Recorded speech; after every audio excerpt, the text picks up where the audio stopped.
चिपळूणमध्ये सध्या अंमली पदार्थांविरोधात मोठी मोहीम हाती घेण्यात आली आहे। चिपळूणमधील काही नागरिकांनी स्थापन केलेल्या चिपळूण सिटीजन मूव्हमेंटच्या वतीने या भव्य रॅलीचं आयोजन करण्यात आले। आज सकाळी रॅली शहरातील धवल गार्डन पासून बाजारपेठ मार्गे युनायटेड इंग्लिश स्कूल पर्यंत निघाली। या रॅलीमध्ये चिपळूण सिटीजन मूव्हमेंटमधील नागरिक, चिपळूण नगर परिषद, पोलीस प्रशासन, डीबीजे कॉलेज विद्यार्थी, एनसीसी विद्यार्थी, एनएसएस विद्यार्थी, Christ Jyoti school, RCC Kale college, Paranjape Motiwale high school, United high school, Mary माता हायस्कूल अशा शहरातील सर्व शालेय विद्यार्थी आणि महाविद्यालयीन विद्यार्थ्यांनी सहभाग घेतला होता। अंमली पदार्थाविरोधात जनजागृती व्हावी यासाठी या रॅलीचे आयोजन करण्यात आले होते, अशी माहिती यावेळी सतीश कदम यांनी दिली।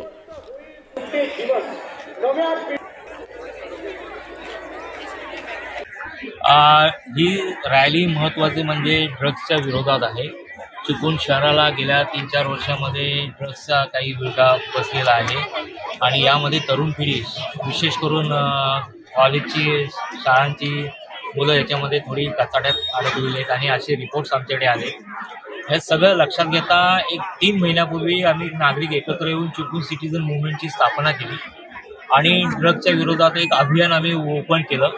या अभियानानुसार आम्ही जवळजवळ 17-18 शाळांमध्ये गेल्या 2-3 महिन्यामध्ये आम्ही एक अवेअरनेस चळवळ चालवली आणि त्यानुसार जवळपास 7,000च्या वर स्टुडंट्सना आपण अवेअरनेस प्रोग्राम दिला। हे जे सगळे आता उभे दिसत आहेत ते सगळे त्यामध्ये सहभागी होते आणि त्याच्यानंतर असं ठरवण्यात आलं की याची ही चळवळ जरा आणखी पुढे नेण्यासाठी आपण एक हे करूया, ड्रग्स रॅली करू।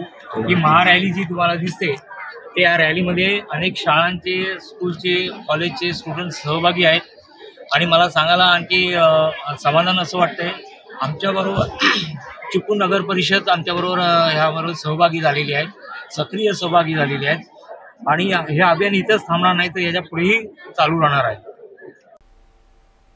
यावेळी अंमली पदार्थाविरोधात पोलीस प्रशासन सतर्कपणे कारवाई करत असल्याची माहिती डीवायएसपी राजेंद्र कुमार राजमाने यांनी माझे कोकणला दिली।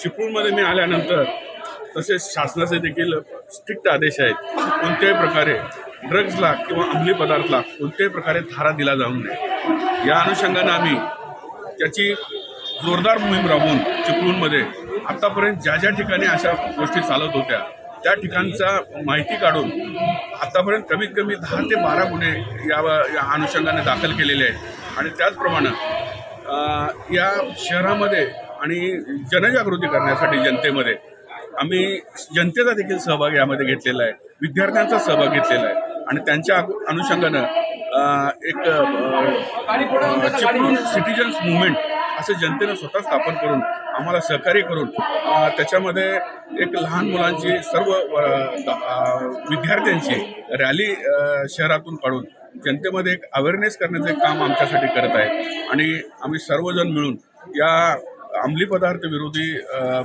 जे काय कार्य चालतं किंवा चालू असतं त्याबद्दल त्याचा समूळ उच्चाटन करण्याचं आम्ही ध्येय गाठायचं आहे आम्हाला।